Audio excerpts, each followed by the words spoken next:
This is what a nightmare looks like. Mike Tyson's nightmare. It was the richest fight in boxing history. Mike Tyson wasn't ready. Lennox Lewis was. It was the night Mike Tyson hit rock bottom in the ring.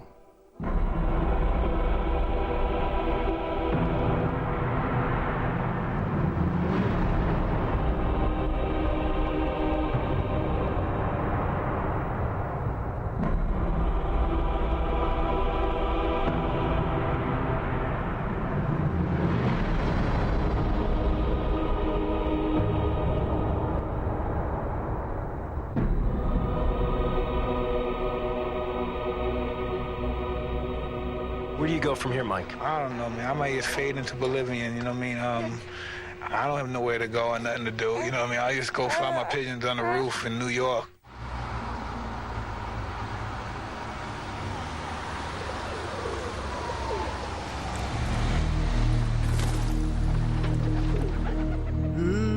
Sometimes I have to be really at my lowest level to really get the purest out of me.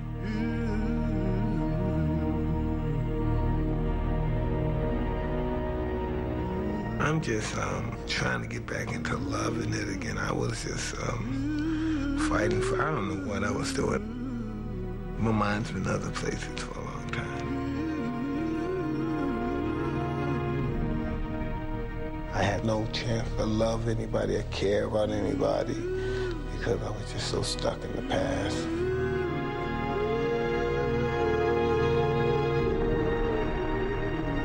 Past is a glorious moment, isn't it? The past.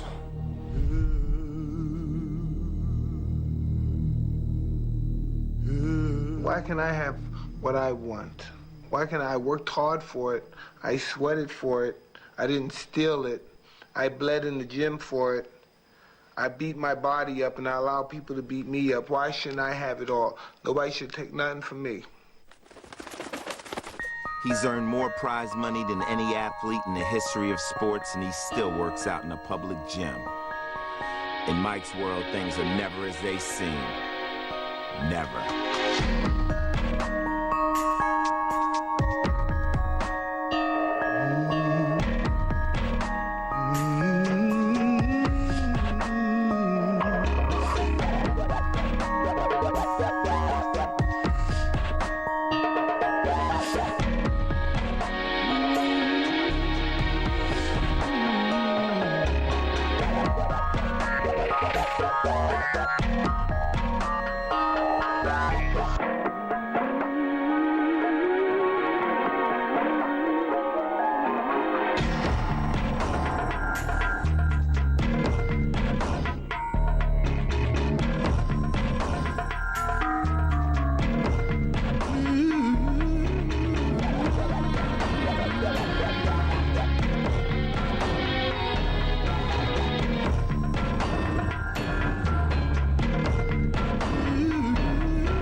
Las Vegas is his last remaining palace.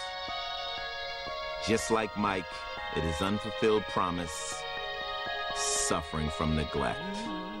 People should try being me, you know what I mean? The world I've come from, I've been abused and used. Any way a person could be abused and used. I don't want to look like some enraged animal and stuff. I want to hang out and love life. But I'm not going to tolerate nobody push me around like I'm a chump.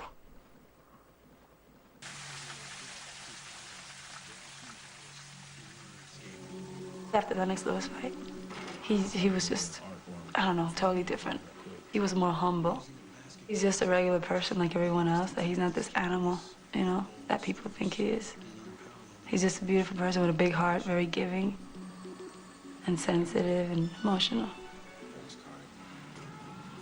I know his past and, you know, it's there. You can't just overlook it. I'm here to show him that there's people he can trust, because it's very hard for him to trust people. You know, he's been burnt a lot. And people used to look at him as an easy target. They were like, you know, he's someone that he has so much money. He's always throwing it around. I might as well get a piece of it. You know, that's how people looked at it. He's got a lot of love to give, and people don't know that. So I know that I'm that person. I'm here to make him happy. I'm glad the fact she said she's in love. Then again, you know, all this stuff, all these goodies and stuff, it's easy to love this stuff.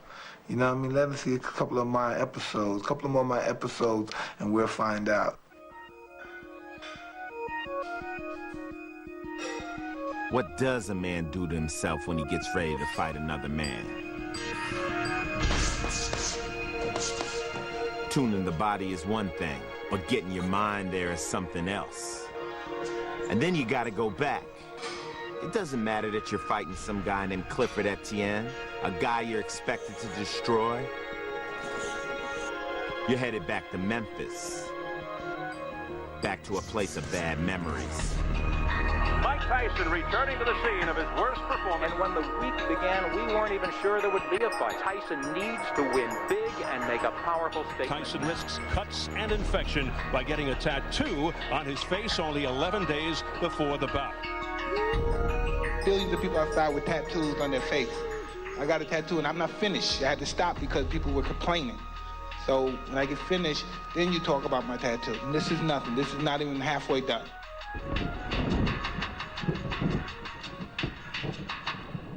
Did speak to Shelly Finkel, Mike Tyson's manager. He did tell me that Mike spent most of the day today in seclusion, very focused, much, much different than when he was here in June against Lennox Lewis. In fact, he said, I wished he'd have had this attitude and this focus going into that fight. You want to talk to me? What do you want to do with me? You watch my eating techniques there? I gorge the chicken. I eat like a barracuda. Thank you very kindly. I have no etiquette skills whatsoever. I hate Mike Tyson, so I don't like Mike Tyson, so I mostly wish the worst for Mike Tyson. So I don't get caught up with Mike Tyson. That's probably why I don't like my friends and my fans. I'm a pretty decent individual, but sometimes I go to the deep end. Sometimes I get on the dark side. I just think I come across too hard, too tough, so people think they see how up I am for all these years and nobody even consider helping. And even if I'm embarrassed to accept it, can't they, if I'm friendly enough, can't they please get somebody to help? Can't they get them, put me in a sane asylum or a mental ward or whatever place I need to be in, a hospital or just a psychiatrist? I'm just going to extremes what to do, but I don't know, but you know. Everybody, I don't seem for weeks, girls, I can't ever get their number. They call me always the day of the fight, the week before the fight.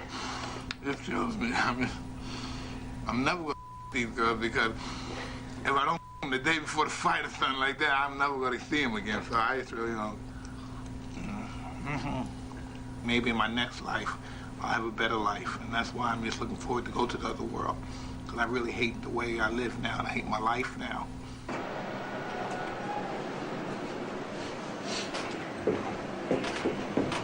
You don't factors over the names and the meanings. I'm working at another job. None of my friends have any respect for me.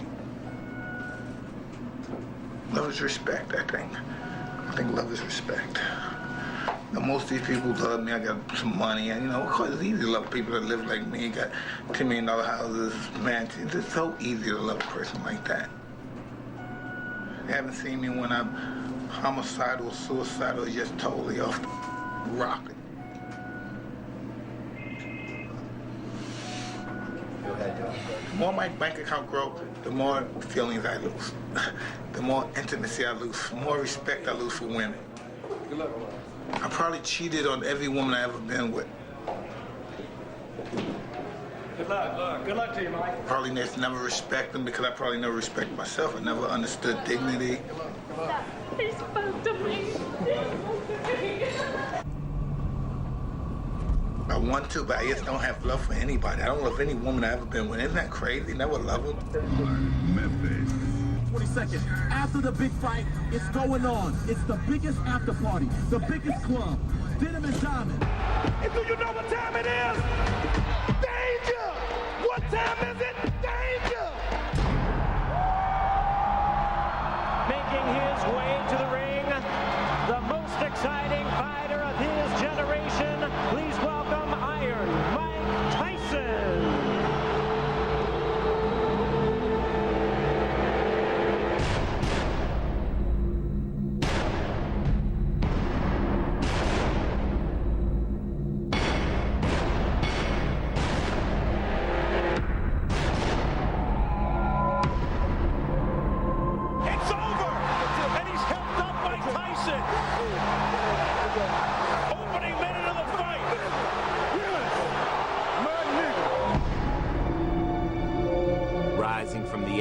That night, Mike Tyson was reborn as a fighter.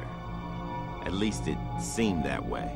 I've been doing this for probably 23 to 25 years, and I haven't received any dignity from it. I've received a lot of pain from it. I'd have probably received it just in my average everyday life if I didn't fight, but it made me not like Mike Tyson no more. So when your guys show me love, I hate you, because I don't like myself. So we got a little, I got to catch 22 within my own identity, you know what I mean? That's how come I'm very harsh with you sometimes, because I'm very tyrannical, because I'm not happy with myself. I don't care if I live and die. I don't give a about any of y'all, but I do.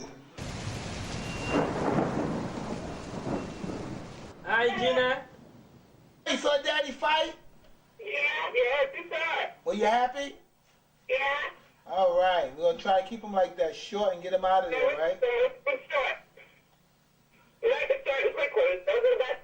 Okay, let my baby go back to sleep. I just wanted to tell her I love her and I want to tell other knuckleheads I said hi. Well, I tried to wake them up, but they were out. Yeah, I know them. They ain't going nowhere. Good job. Take care.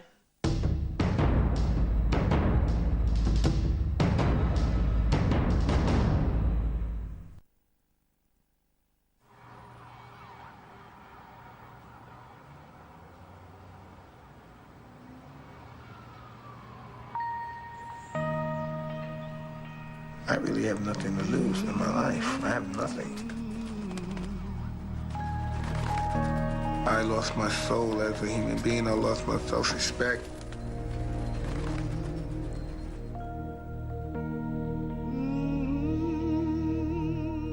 I'm not a lovable guy, so it's really not hard for people to dislike me.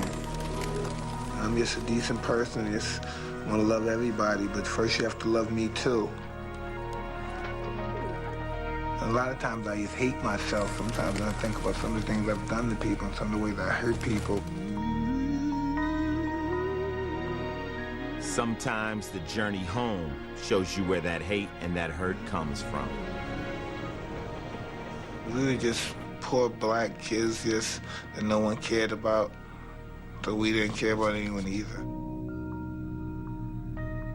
I was just a monster as a kid. The beast survived, the toughest survived, the meanest. You have to be willing to do what no one else would do. Mean, ferocious, bloodthirsty, you just have to be the man. My sister and brother, they used to kick the out of me all the time, and I just didn't want to fight. My brother was always a genius. Everybody in the block loved him. And what they say about you? I was a good piece of piece of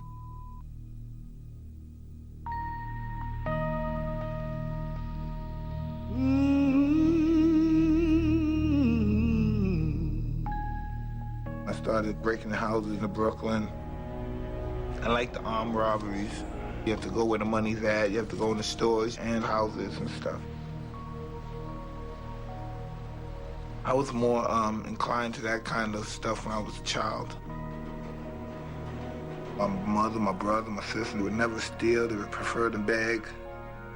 They embarrassed me a lot because they were too honest.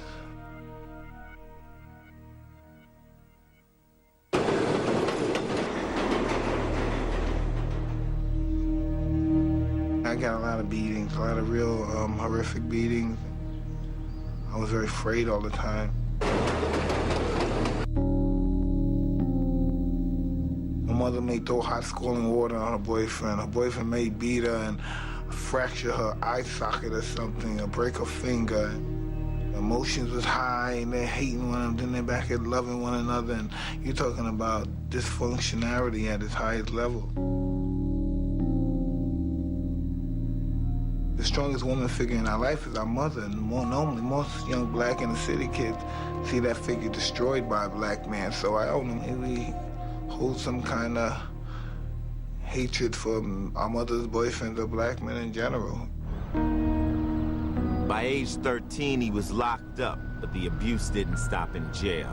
I was really abused by the kids, mostly by the staff members. They beat the out of me. I think I deserved, at least 95% of the beatings. I used to always fought back. I wasn't always successful, I always fought back. Tyson was sent to a detention center 100 miles from Brooklyn, not far from a town called Catskill, where an old boxing legend toiled in obscurity in a gym above a local police station. I go, that's it. That's it. No, do it the other way. Customato had turned around street kids before. He had trained the youngest heavyweight champion ever, Floyd Patterson. We get a phone call from this Bobby Stewart, who was an amateur fighter, and he was a guard in a correctional facility.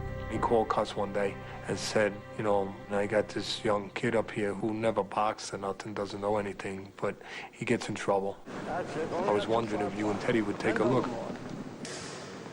I met this white guy, he was strange, a little odd, and he started saying things like, wow, you could be the greatest fighter ever lived, and you're great. I'm thinking he's like some old pervert guy. I'm saying, okay, cool. I knew Cuss was thinking, wow, I got somebody to be young about again, to have some hope. But Cuss didn't want to wait. He was an older man who years earlier had fame, but didn't have it for a long time, had money, but didn't have it for a long time. And now he saw a chance to have it again, but he wasn't young, and he had to speed it up. When he came, naturally, I talked to him and treated him like everybody else. He had to go through the same thing of preparing about the mind and the body and so forth and so on. He has basically destroyed me of all my habits and, yes, reformed me. Remember, from the side, you can let that punch go with the worst kind of intention. He's my first exposure to a white guy who didn't judge me. With all the power you can generate.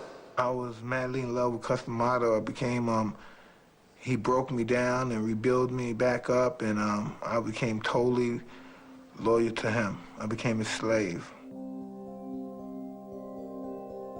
I was a young kid at the time. I just wanted to love him forever. I wanted to be my father.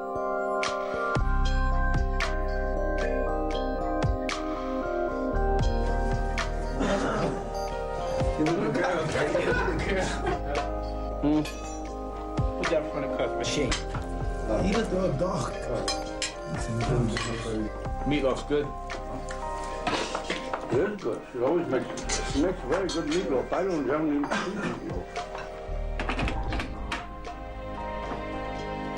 It's the second time these two men have fought. In their first fight, November 25th, 1938, at Madison Square Garden in New York. It's a good fight. Be champ of the world someday. Just keep your mind where it's supposed to be. Each week I teach him something new. First week I teach him how to slip punch. Second week I teach him how to weave hooks. Each time he come back, you could see he learned real fast because he was interested. Straight over, nice and straight. Cuz had it in his mind to make sure he concentrated on the most evident thing, that he could punch, and he was going to be a knockout artist.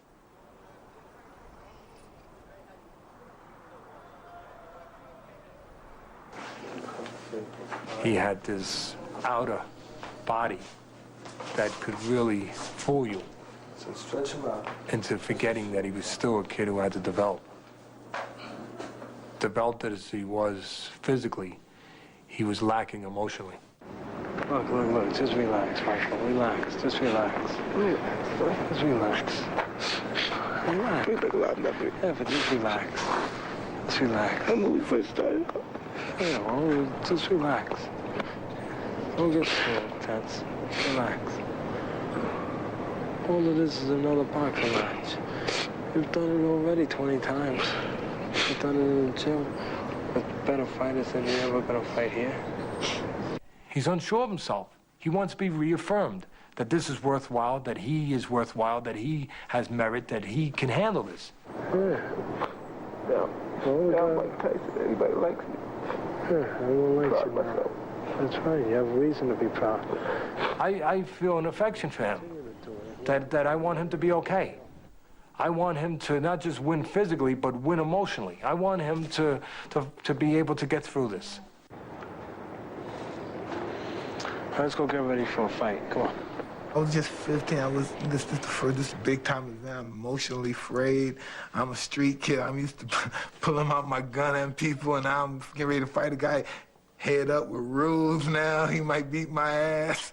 This white boy might beat the out of me because of the popular. You don't know your it doesn't matter about you being big, strong, or not. You fighting a skinny white boy. This is a disciplined sport.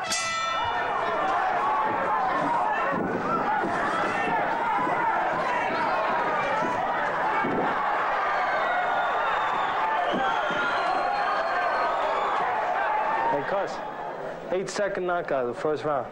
8-second knockout. The right hand. The official came over to him and said, you just set a record. Fastest knockout ever.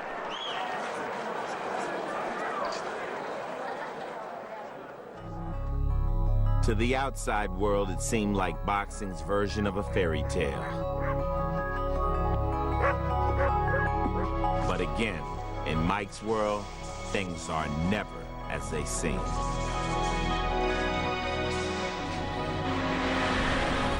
Tyson started having problems in school with kids and with teachers and getting in trouble.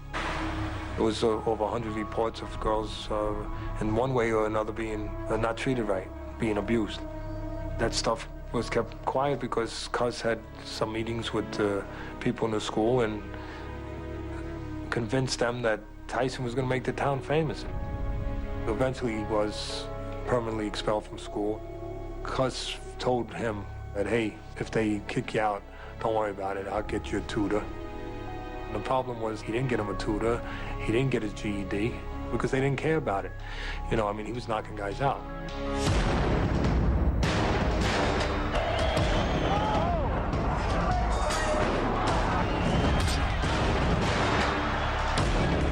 It's like sledgehammers. I'm feeling real white and happy. It was ironic because my mother was sick. I almost forgot about my mother because I was living upper middle class life. I'm in my white world. And then Cuz tells me about my mother's situation with the cancer, and I don't understand it.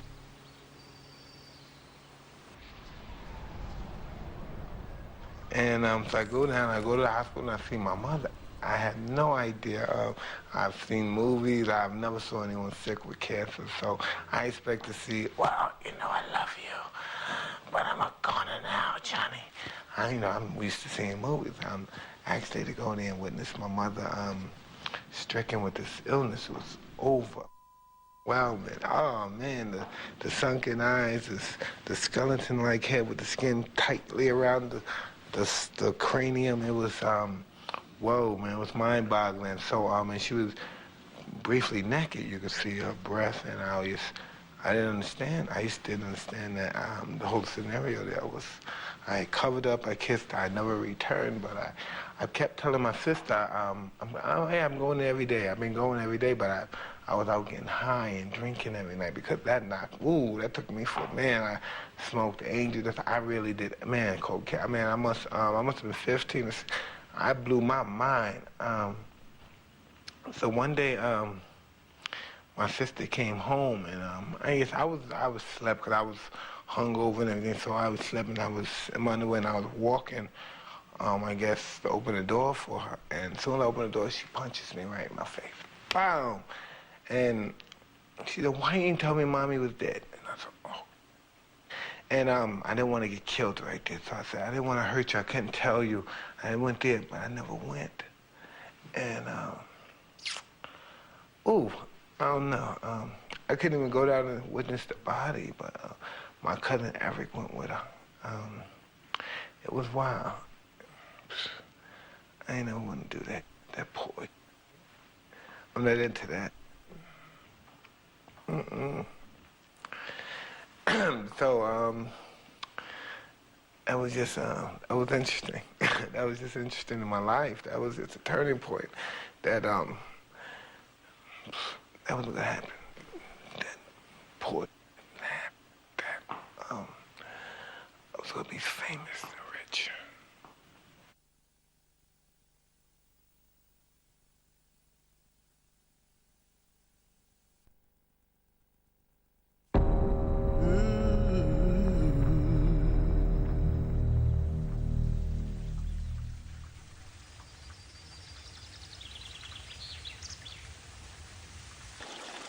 You ever seen a grinder? You know the grinder that you take a wood and you put it in and it comes out the other thing and shreds? That's my heart. It's grounded beef. I don't strike people as the guy that somebody wants to take care of, or he's weak, or he's all we can help him, he's the underdog. I've never been looked at like that. I'm a big black nigga. And he's semi-beast, so be careful. He doesn't need help. He needs to be locked up. When my mother died, that just really overwhelmed me. I didn't even care. I lived in this play world, and it was overwhelming me.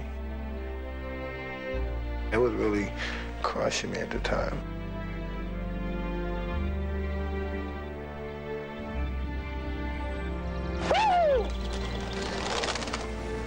In the fall of 1982, Cus D'Amato became Tyson's legal guardian. Cus's companion, Camille Ewald, became his surrogate mother.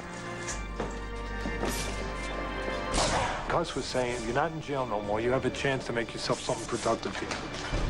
But in the same breath, we're still showing them you were still going to get away with things that someone else couldn't get away with. You were still going to break the rules because you could punch and because now you had the ability to be a world champion fighter. And Cus was playing a dangerous game, I thought.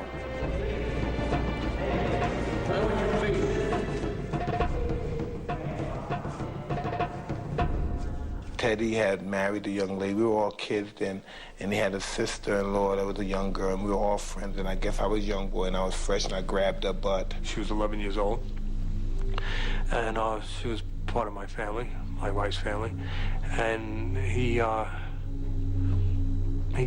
kind of cornered her into a situation outside the gym in the town, and this wouldn't be tolerated. I went and found him, and I put a gun to his head and pulled the trigger back and told him that he would never put his hands on anyone in my family or do anything like that to anyone in my family again, or he'd be dead. Just to make sure he understood, I stuck the gun in his ear and then pulled it out of his ear and shot it off. He crumbled away, and I told him, don't make the mistake again. Understand that you're not ever going to violate anyone in my family, ever, ever. Teddy Atlas never saw Mike Tyson or Cus D'Amato again. Kevin Rooney took over as Tyson's trainer. If you can hit me, I'm gonna get the full impact. You gotta wait on top of the head. Where I'm going away from. Keep the head down when you come up with the H. Keep your head down. Yeah, I mean, it's not coming up, it's starting to come up. You can make it perfect. It's good, but it's not perfect. In March of '85, at the age of 18, Tyson turned pro. The first-round knockout became his trademark, and the TV commentators began equating him with animals. Already for Mike Tyson. Look at the size of him. He looks like incredible. Every punch Tyson throws is meant to knock you out. In the truest sense, he's an animal. What a specimen by Mike Tyson here.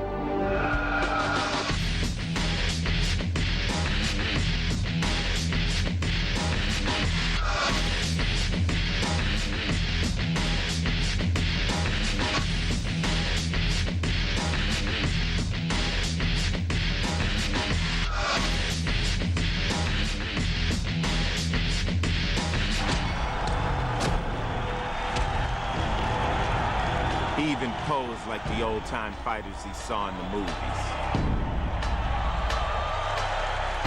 have a goal that me, Cuss, Jim Jacobs, and my trainer Kevin Rooney all planned, and God forbid, if anything happened to Cuss, we're all professionals, and we're going to continue. And the outcome is going to be the same. I often say to him, you know, I owe you a lot. He doesn't know what I mean, but I'm going to tell him now what I mean.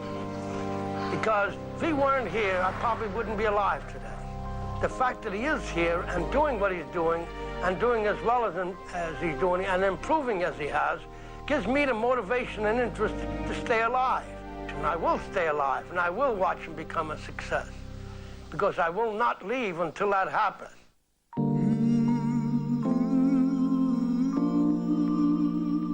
He was a cold old man that'd been through a lot. I wish he lived long enough. I just wish he lived long enough. Cus D'Amato was 77 when he died in 1985. He was the only father Mike had ever known.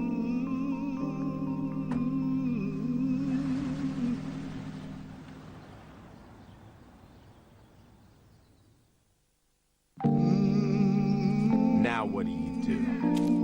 Who do you trust? Who do you believe? You're an alien in your own world.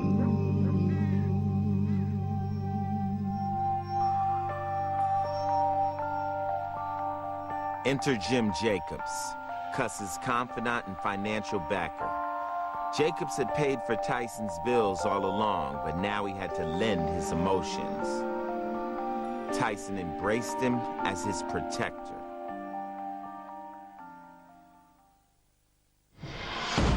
Nine days after Cuss died, Tyson was back in the ring.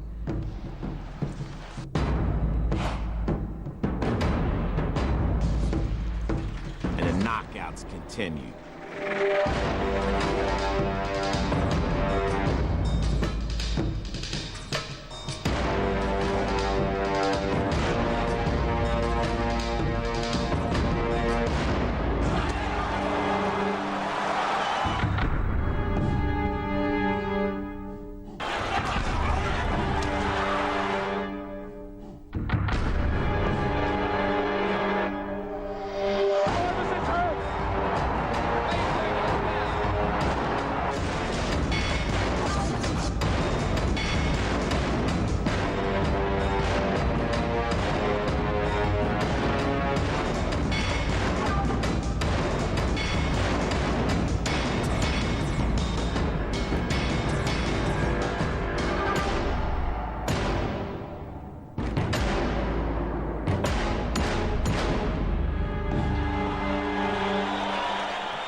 Undefeated after 27 pro fights, Mike Tyson would get his title shot. A day with destiny at the age of 20. I'm born to destroy. I'm born to be champion. No, I was just some big gorilla knocking everybody out. Didn't stand for anything. Didn't really care about anything. Just want to fight everybody, the good people, the bad people, everybody. Just hate you all. You know, it's just you.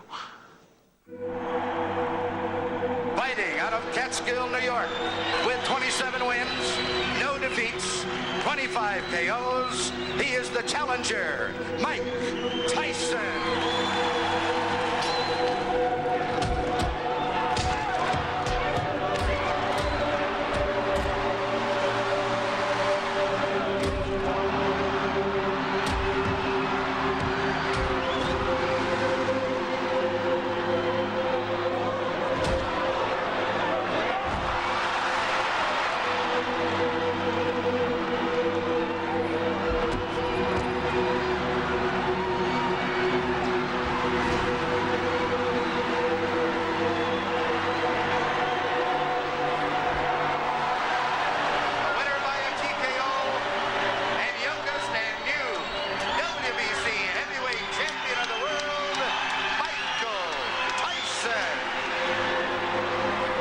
Enter Don King, Berbick's promoter. He stepped over the body of his beaten champ and began his courtship of Mike Tyson. 6 months later, he gave him a coronation. King of the corners of the 4 square ring, you have won the ultimate championship of the world. you are hereby proclaimed throughout the world as the undisputed heavyweight champion. One man, one crown, one champion. Stand firm and hold fast. I don't have to talk, do I? Because I don't know what to say. Long live the king! Long live the king! Long live the king!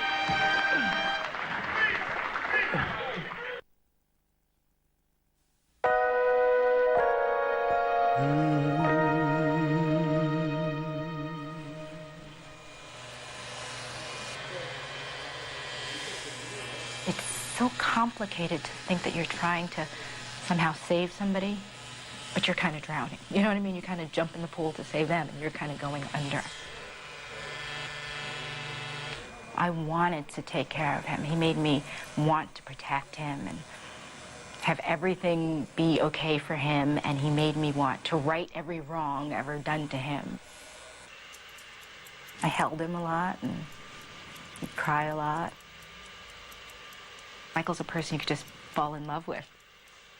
You know, there's really something about him where you're like gaga over him. What the F. Scott Fitzgerald would say, show me a hero and I'll write you a tragedy. What, they build us up just to break us down. The Beauty and the Beast, that's a great story. But the beauty couldn't train the beast. And he ate her. That's man, come on, that's real white to make you look like, an evil black monster. You raise a pit bull, then you get mad because it eats the furniture. Fame.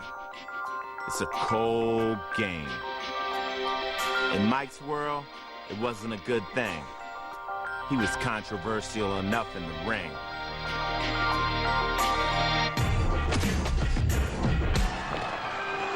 I just wanted to hurt those guys and say nasty things and humiliate them.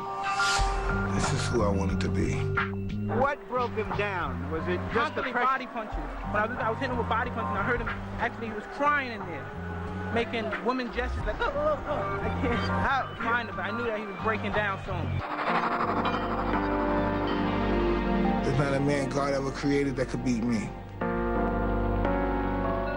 I just love hearing those words.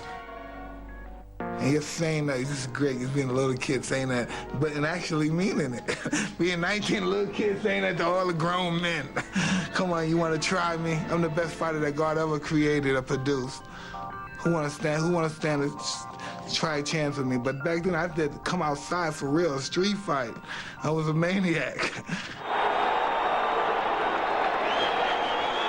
I think there's a reason the world loves him so.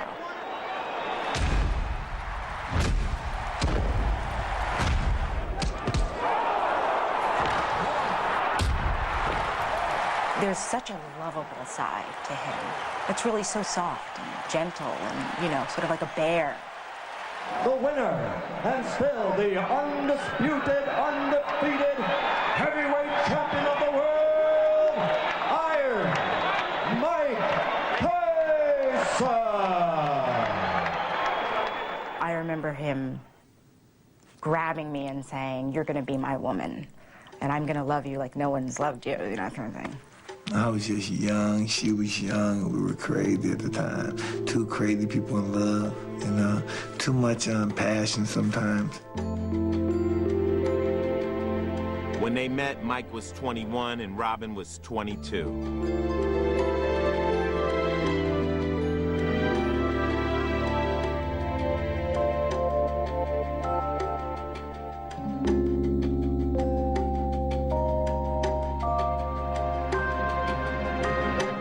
To watch Phil Donahue when I grew up on Phil Donahue, you know?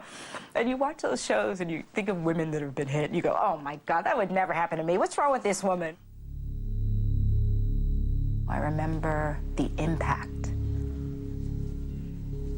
I remember the turn and the hook.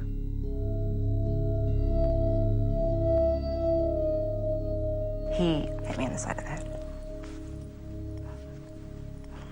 And I went from one corner of the wall, bounced off that corner of the wall to another corner, and then I was out.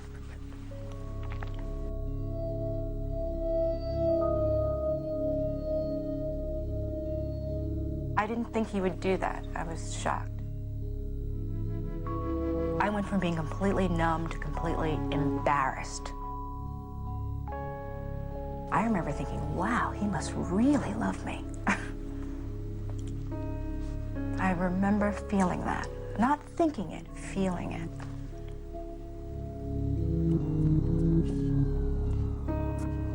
A few weeks after that episode, Mike and Robin were married.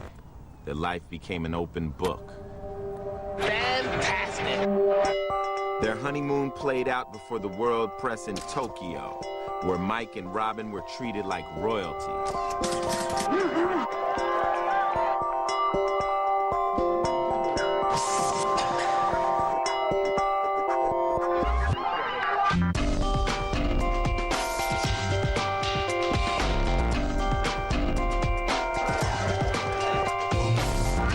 And oh yeah, there was that Tony Tubbs fight. Tubbs is hurt. Tubbs is hurt badly.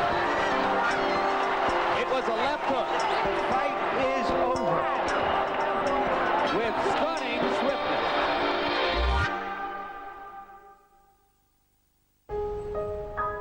2 days later, Tyson rushed to a New York hospital where his mentor, Jim Jacobs, lied dying. He didn't make it in time. Tyson never got to say goodbye.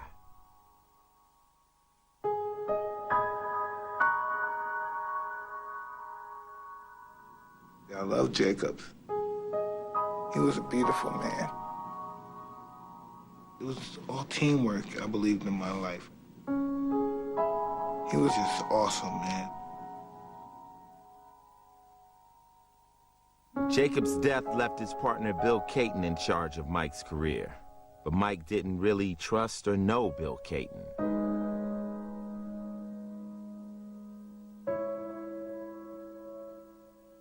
At Jacobs' funeral, in rode Don King, sensing the first real crack in the Catskill connection.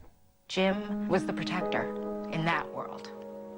And a lot of people knew that Michael didn't have a relationship with Bill, so he was pretty much up for grabs. It was like open season. Who's gonna get him? Jim, you know, why didn't you let us know? Like, why didn't you prepare us, you know? Because I honestly believe we weren't prepared for Jim's death. And he hadn't prepared us for what was gonna happen. Sorry. Give me a minute. Greed reaches at the deepest core of people. It reaches deep at them, and they're fighting for me and stuff and all that crap. And then that made it easy for Don King to sneak in, and he used, and he got me good. He was pretty good. He's a very interesting individual.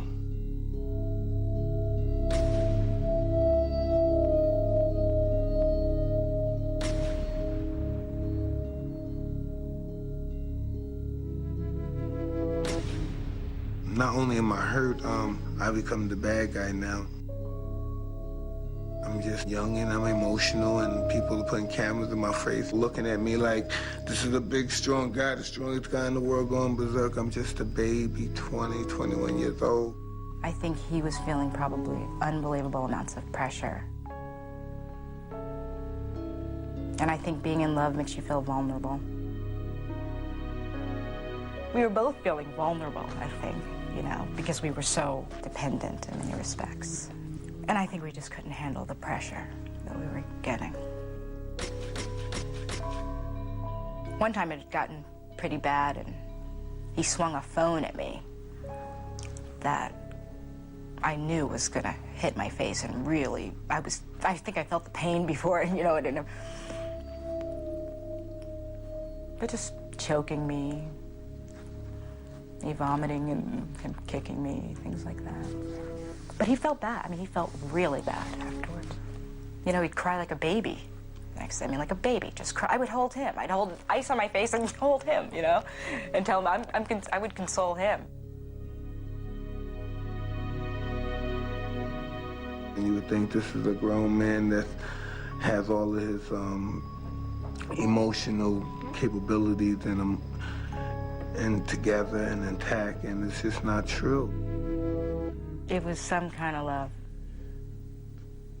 I mean, the kind you doesn't go away. That kind.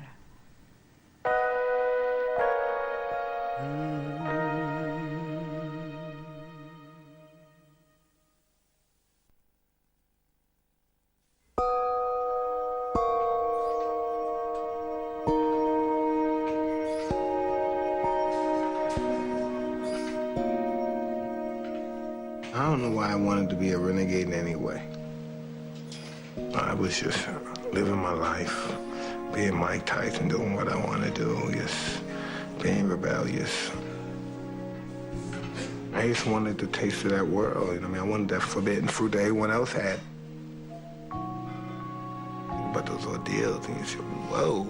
Sometimes it's so ironic. Sometimes I think about things that when I was 20 or 21 and I used to get so nervous. I thought, oh God, what was on my mind? What was I thinking when I was doing that? I want to accomplish greatness. I want to, you know, that's what me and Cuss planned to do when we first started. You know, I want to get some closure with myself and get some kind of greatness. I popped on the scene and made it, and the realer I became to myself, the more phony everything else was around me. You know, I'm a great manipulator. You have to understand, in order to be the greatest fighter in the world, you have to be the greatest liar in the world. Deep down inside, I think I'm just an actor, entertainer crying out. You know, I'm doing it in the ring. Ah! I don't know what the hell I am. I'm a nut. Out of the ring, New York became the focus of an investigation of Tyson's finances by his wife and mother-in-law. The newlyweds tried to buy a house and found out they had almost nothing in the bank. Robin and her mother were cast as gold diggers, and the press frenzy began. Is Tyson's business manager, Bill Caton, trying to break the bond of matrimony in order to strengthen his bond with the multi-million-dollar fighter? In many respects, Bill tried to throw up smoke screens for what the real issue was. Robin Givens demanded an accounting of her new husband's worth. The Spinks fight was supposed to be Mike Tyson's crowning achievement, the richest fight in history, nearly overshadowed by tabloid journalism. Robin miscarried their first child just 2 weeks before the fight. Mike was devastated. Robin was accused of lying about the pregnancy. But the show went on. At least it did for 91 seconds.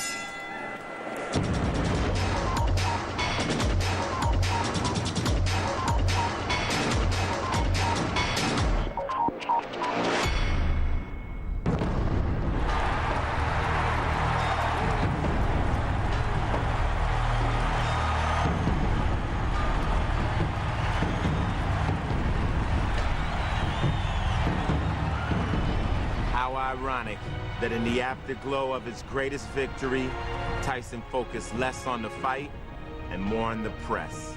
I wasn't really appreciative of what you guys, quote, the reporters did to me. Building up to this fight, you tried to embarrass me, you tried to embarrass my family, you tried to disgrace us.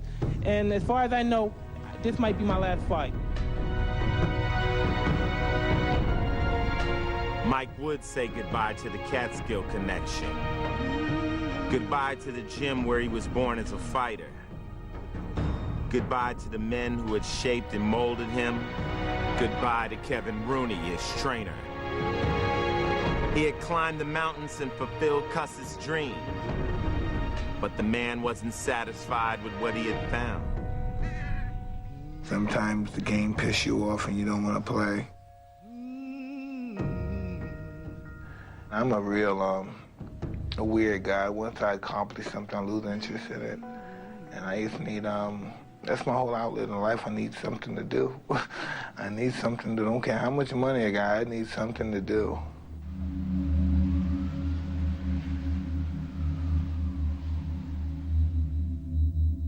It just started getting dangerous.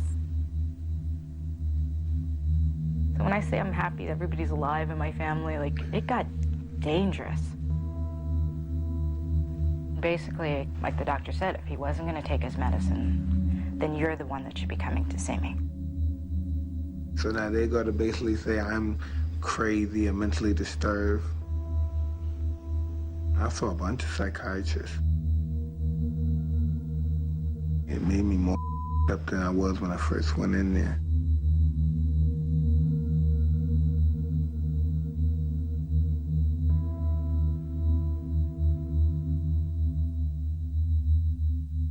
As the battle over Mike Tyson's mental health continues, the latest round goes to the champ, according to the psychiatrist who examined Tyson this week.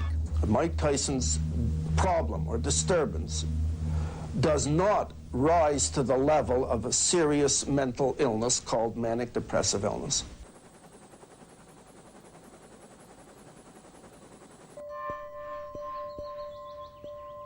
He loves women. Yeah, that was a problem. That was a problem for us, too. The loving women part. I remember Michael picking him up one time, and actually he had on a white sweatsuit, and he had lipstick stains on his crotch. I was a pig. I've never been faithful to any woman I ever met in my life, and it wasn't easy for Robin to live with me either. You know what I mean? I'm a dirty dog, down deep. I found a condom. That was a terrible feeling. Well, I just wanted to live a reckless life. I just didn't think no one could be champion better than I could be. I could beat any bastard in the planet. He hit me. But Tyson said Green ripped his shirt after hassling him about not getting fully paid for their garden bout. This is what I suffered. This is what I suffered. Tyson's car skidded off a wet road and slammed into a tree, knocking the fighter unconscious. He was taken to a local hospital and then transferred to one in New York City. You okay? All the while, his wife tried to keep the media away. No, give us a break! Give us a break! Give us a break! Give us a break! Good. I mean, he ran the car into the tree. I mean, it wasn't an accident. But do I think he wanted to kill himself? No. But he did run the car into the tree. Tyson left the hospital Wednesday, apparently after seeing a psychiatrist. Then he got on an airplane and flew off to Moscow, where his wife will be taping some TV shows. In Russia, I would say, I thought somebody was going to die. Me or him.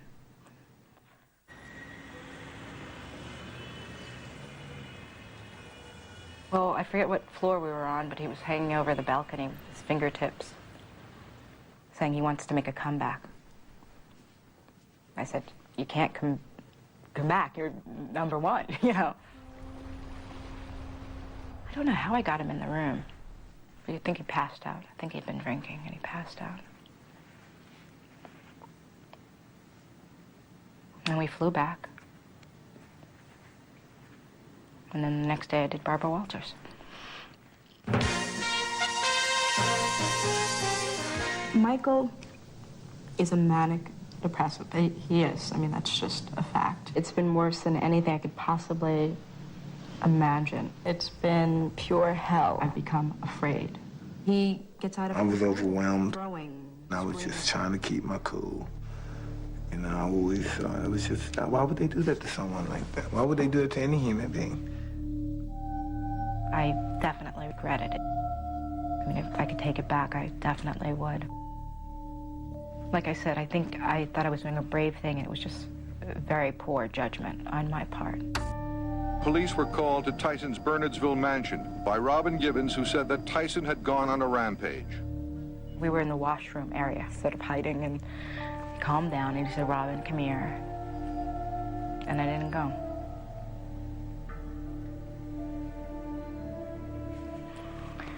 I didn't go. That was the first time I didn't. There's two young kids that wasn't supposed to be married in the first place, and yes, everybody in the world in your business make you feel like you're in a freak show, and you play into it sometimes. Just, you know, it's just crazy. You know, it's just crazy. Robin Givens fled to California from her husband, the heavyweight champion Mike Tyson. And today, Marvin Mitchelson filed for a Givens divorce from Tyson.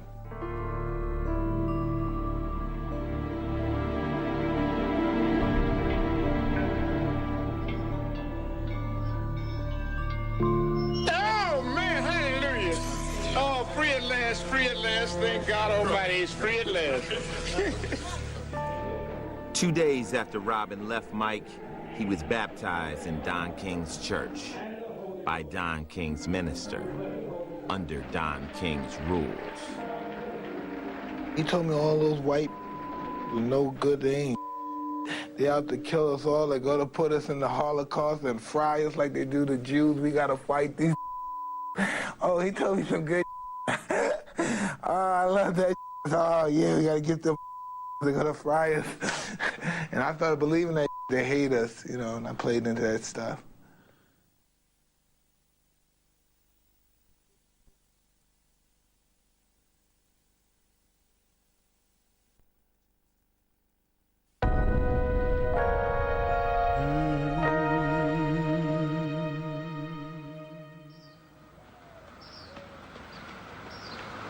Yeah, guys, come on, guys, take out. Let me play a little bit so you can get me in there if I can go, all right?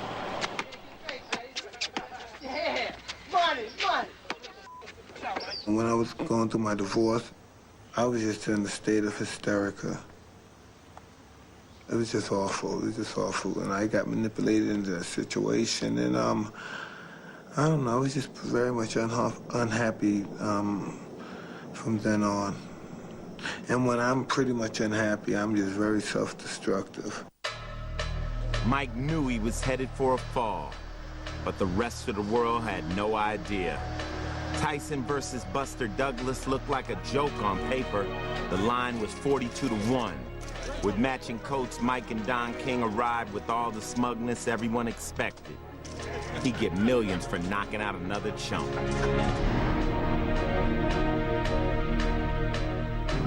Come one, come all, because nobody can get close to me. They're not even close. I'm the best fighter in the world. There's not a man God ever created that can beat me. There's nobody that can beat me. There's nobody that can beat me. Nobody's invincible. Nobody's the greatest fighter of the world.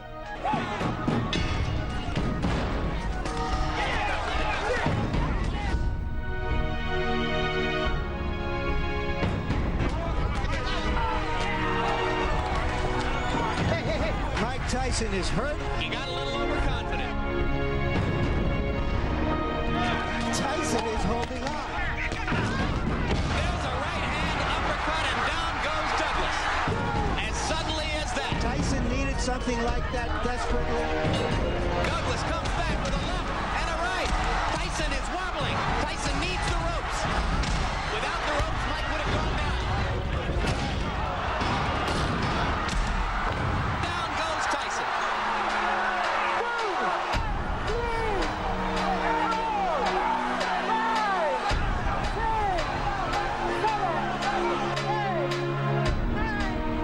Mike Tyson has been knocked out. The biggest upset in the history of heavyweight championship fights. The greatest upset in boxing history. You know, sometimes the guy just breaks your will in a way, and you just say, it. Buster killed me. Yeah, Buster killed me, kicked my butt.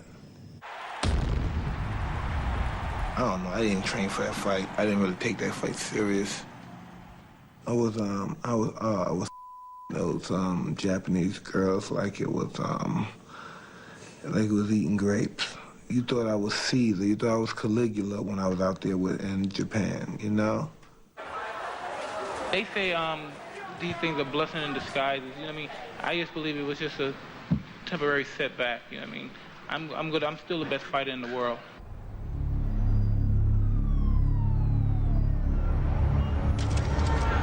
Mike, over here. What happened in Tokyo?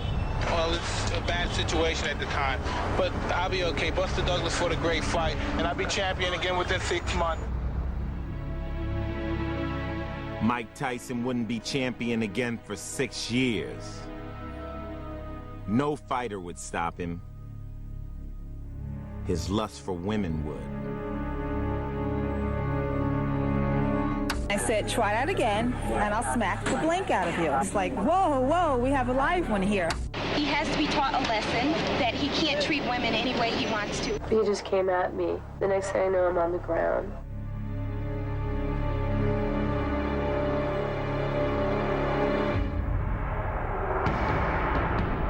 Mike Tyson's sister died, Denise Anderson. She was only 24 years old, but she was very obese. She weighed more than 300 pounds.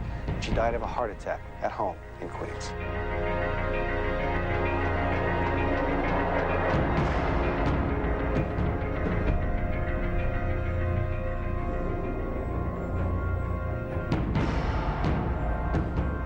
Mike Tyson is back.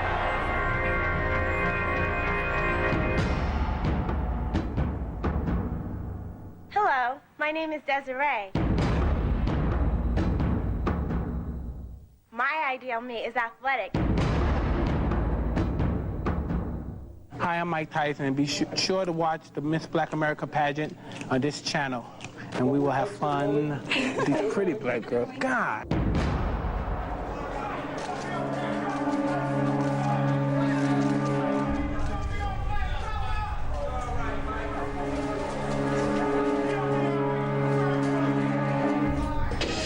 Oh, I'm in a dream day after day. Beautiful women, such an array.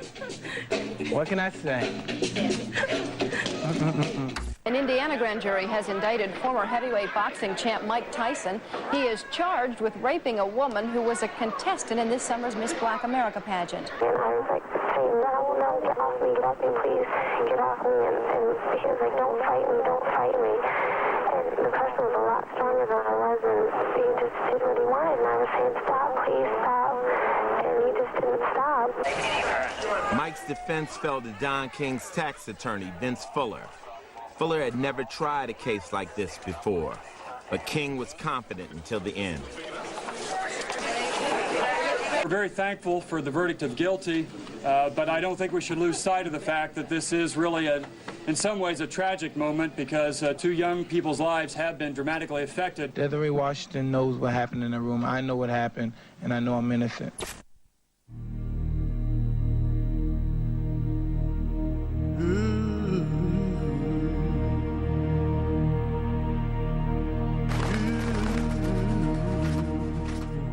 I never learned to play the game.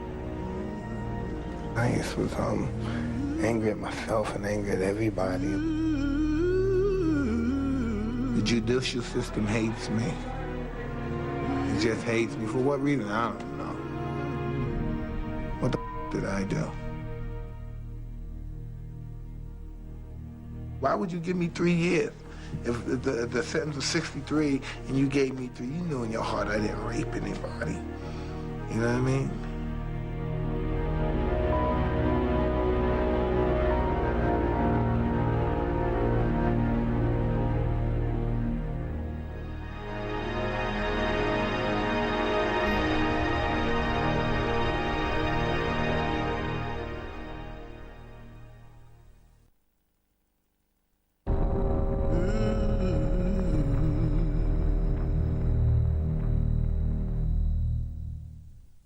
I'm a nigger. I'm in a bunch of I've been convicted for raping somebody. I've been charged for raping somebody, but I got away with it, so to speak, because I'm a celebrity. I beat some guys up. I brutalized some people. I've been to jail. I've been in all type of you know, really, that's telling the truth. I can't vote. I'm a felon. I'm paying millions and millions of dollars, tens of millions of dollars out of my ass for taxes, and I have no rights. And just have to, I don't got a chance in this society.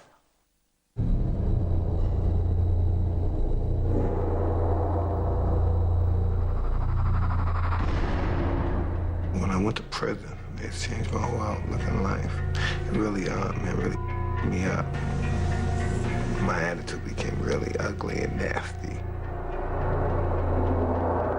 It made pretty much of an animal out of me. I'm in here for something I didn't do, and I'm innocent. It's every day I'm walking a thin line through hell. People come out of prison, they come out in worse condition than they was when they first entered. Jail don't rehabilitate anybody. The only thing you're doing there is multiply hate and hate and hate. Hate, you fall in love with hate in prison. After 3 years in prison, he again fell in love with Don King, signing a deal worth over $100 million just days before his release. He emerged emerged just after 6 a.m. to the glare of hundreds of cameras. But the world would see and hear little of Mike Tyson as he shed the title of inmate number 922335.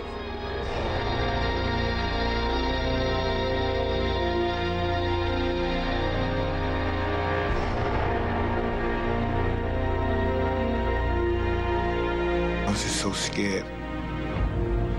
Now I'm back in society, and no one cares either. They don't know that spent in jail had an effect on me where I didn't want to come out of jail. I felt very comfortable there. I was afraid to come home when I left in the end. I didn't want to leave. I was trying to go back, you know, but they wouldn't take me back.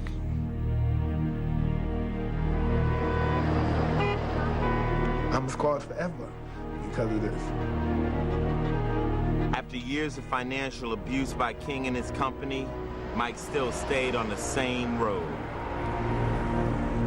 King's chartered jet was there to take Mike to his new home with Don in Ohio. In prison, Mike had converted to Islam, but his religion remained Don King. It was crazy. It was just crazy. Everything was just too fast. It wasn't real to me. You know what I mean? I was just in a real horrible place, and I just came out, and everybody just made like I was, oh, we love you, Mike. They had no ideas some of the bad habits that I've picked up, and they love me. Oh, God.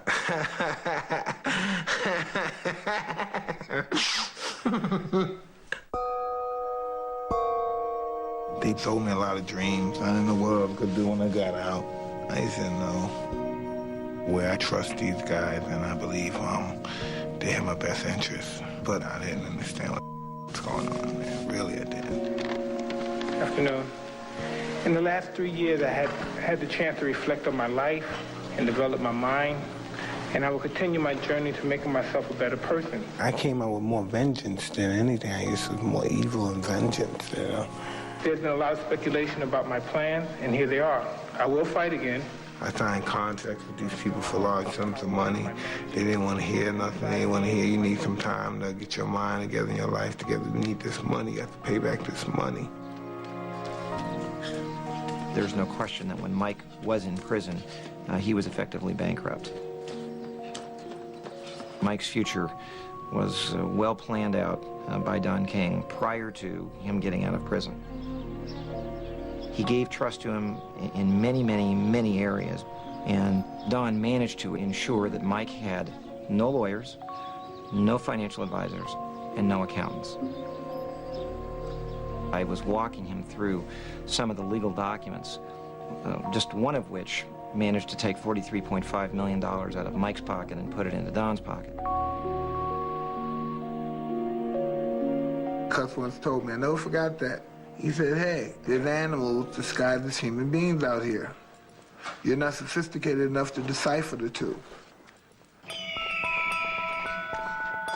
In April of '95, Tyson moved his base of operations to Las Vegas.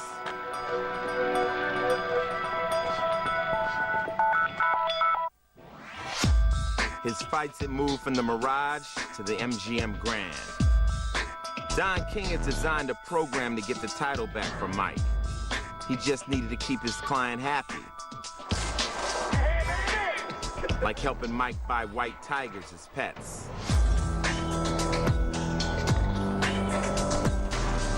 His house was next to Wayne Newton. By early '96, Monica Turner, his girlfriend from prison days, would have their first child.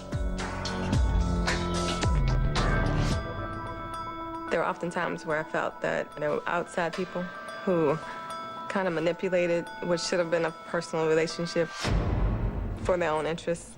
And a lot of the times what was best for Mike or best for his family got lost. The one, the only, the legendary Mike Tyson!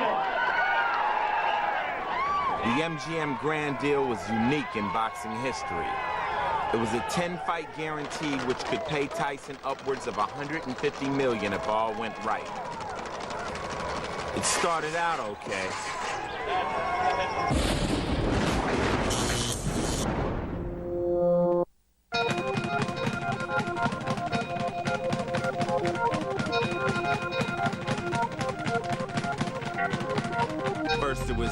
Neely. Then Mathis. Then Bruno and Selden all felt like they were supposed to.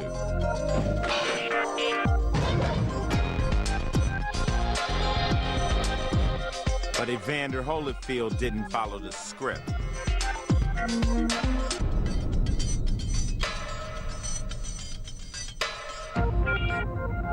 I was angry and I was very frustrated. I lost him the first time. I didn't even know how he beat me.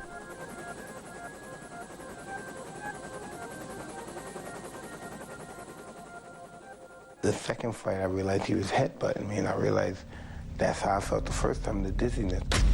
So I started feeling the same blackout type of feeling. I was angry, and I reached out in very stupid rage.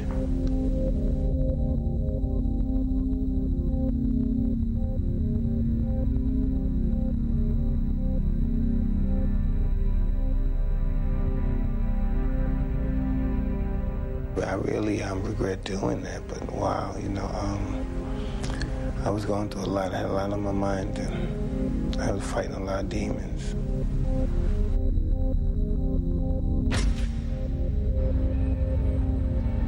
Saturday night was the worst night of my professional career as a boxer. Mike Tyson is temporarily suspended. I move that Michael Gerard Tyson's boxing license be revoked and pay administrative fine in the amount of $3 million.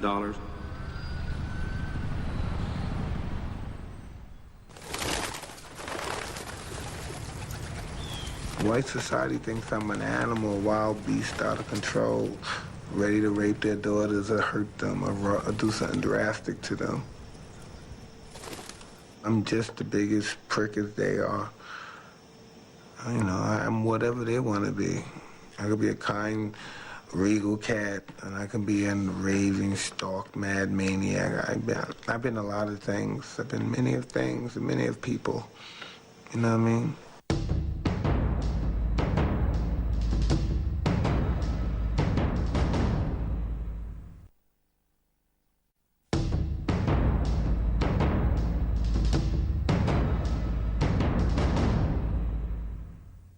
You love me, Mike? I love you.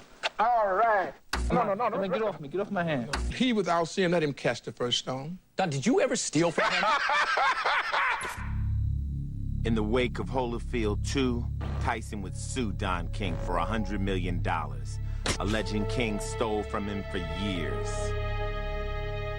I'm just trying to get out this debt, man. That Don King got me involved with, but I'm just trying to get out this debt, man. He should have known he couldn't fight against me. Ali made him, I subtained him, and now I'm gonna break him. Did you ever steal from Mike Tyson? Never.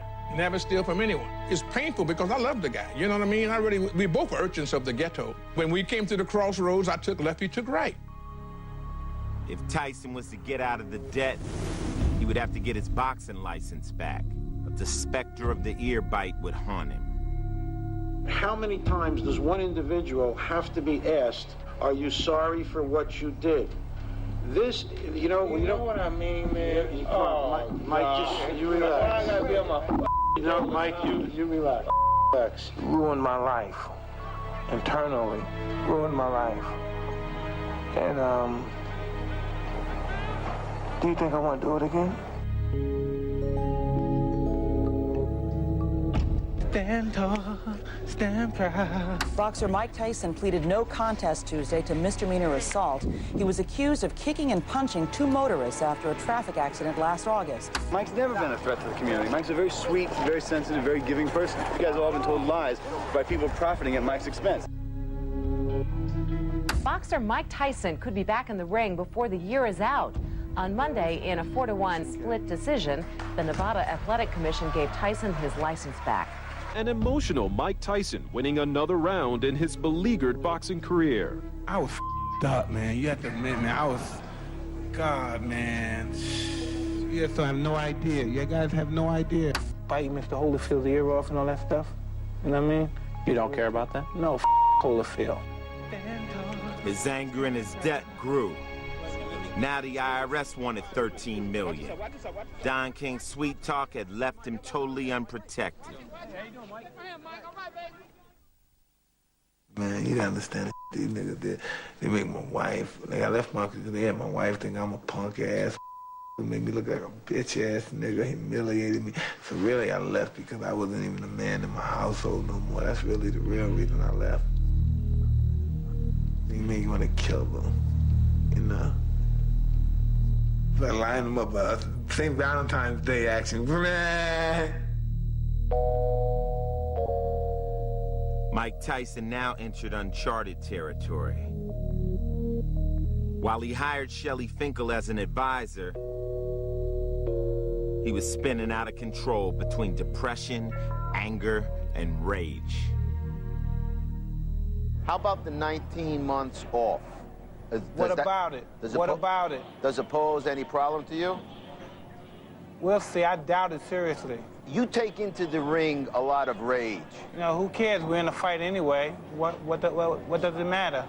Well, for example, rage against Evander Holyfield worked against you.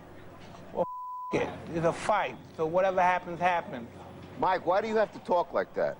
Well, I'm talking to you the way I want to talk to you. You have a problem, turn off your station. You know what? I think we'll end the discussion right now. Then we could. You got it. Have a nice fight, Mike. Fuck off.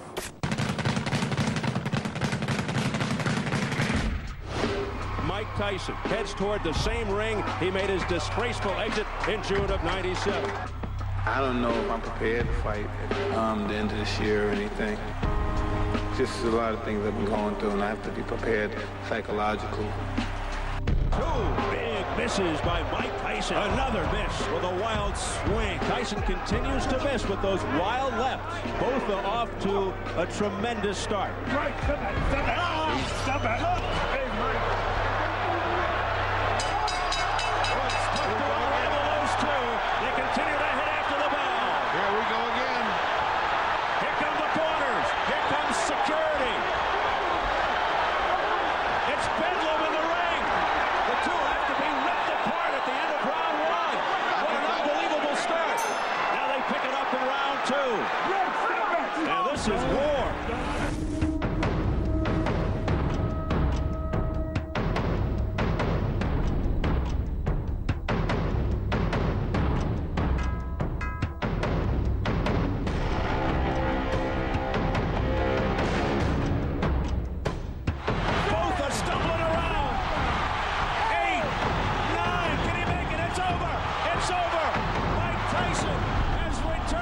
I'm not afraid to die. I'm not afraid to waste my life, because when I die, I'm going to paradise.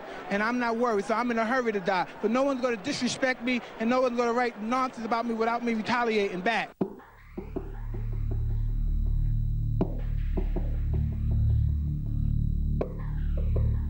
Retaliation. Assaulting two guys at a traffic accident would put him back behind bars in the spring of '99. Things go really good for a while, and then they go the opposite way, kind of like a roller coaster. But there's just a lot of outside forces that you don't see unless you're in it, that happen every day.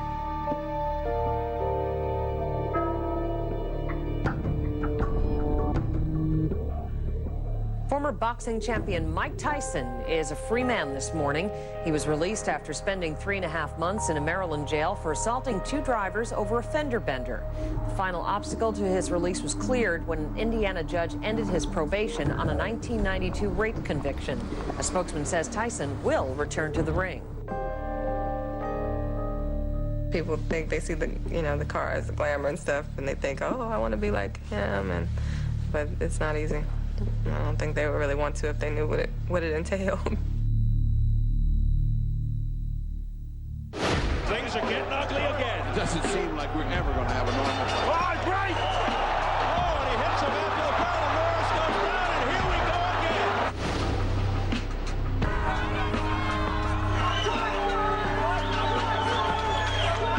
Tough body shot, brings him down for the third time. A barrage by Tyson. The referee, John Coyle, steps between, and he continues. Coyle trying to stop it. This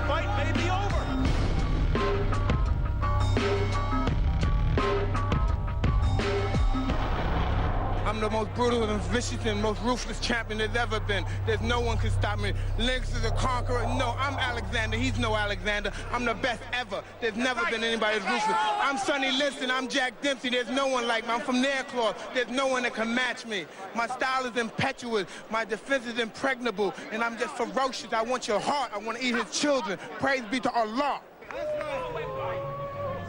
All right, Steve, you guys could decipher that.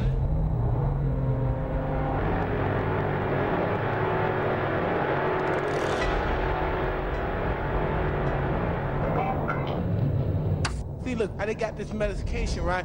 It even makes me slur. Like sometimes, like one day for 1 second. I'm serious, man. Y'all laughing. It got me. I'm on this Zoloft thing, right? But I'm on that to keep me from killing y'all. I won't talk nice to you and talk about fornicating with you and letting you suck my because if I was eloquent with you, you would still look at me as a scumbag. If I wish one of your guys had children, if I could kick them in the head or stomp on their testicles, so you could feel my pain, because that's the pain I have, waking up every day. I normally don't do interviews with women unless I fornicate with them. So you shouldn't talk anymore. Unless you want to, you know.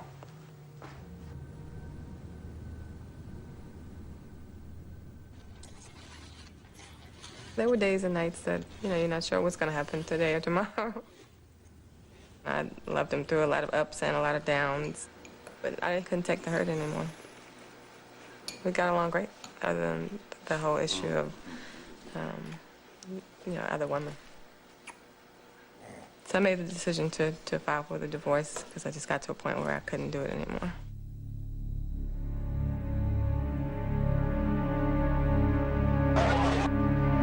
Heavyweight champion of the world, Iron Mike Tyson. When I was a little kid, people used to bother me a lot, tease them. As I got older, I started fighting people back.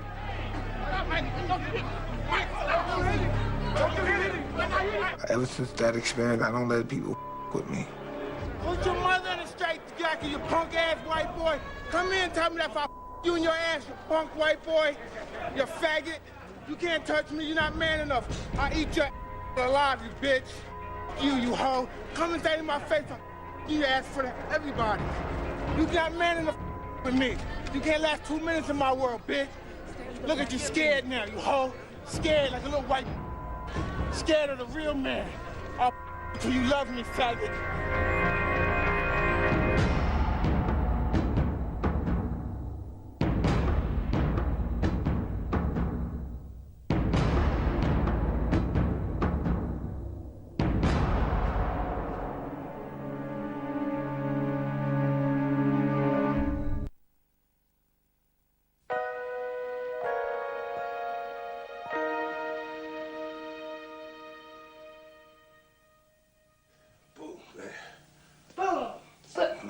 This one right here.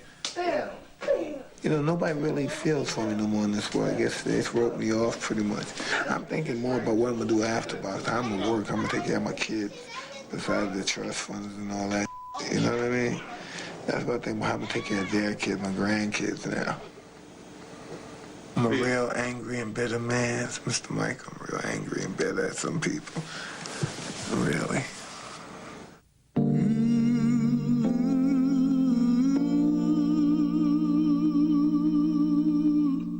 Oh, Mike Tyson making national news. Mike Tyson is telling his story on Fox tonight. Just when you think Mike Tyson can go no lower, he manages to do just that. Mike Tyson has certainly not lost his touch. Tyson drew attention to himself. His comments were nothing. It looks like the former world Tyson champion with some doesn't have a shocking problem saying comments what's on his mind. Tyson again denied he raped in an interview with the Fox Network to be aired tomorrow. Certainly isn't the first time Tyson has In an put interview his with foot Greta in Van his mouth. Susteren In of The fact, Pulse, Tyson again denies that he raped former Miss Black America contestant Desiree. Did you do this? Did you rape her? No, I ain't raped that slimy bitch.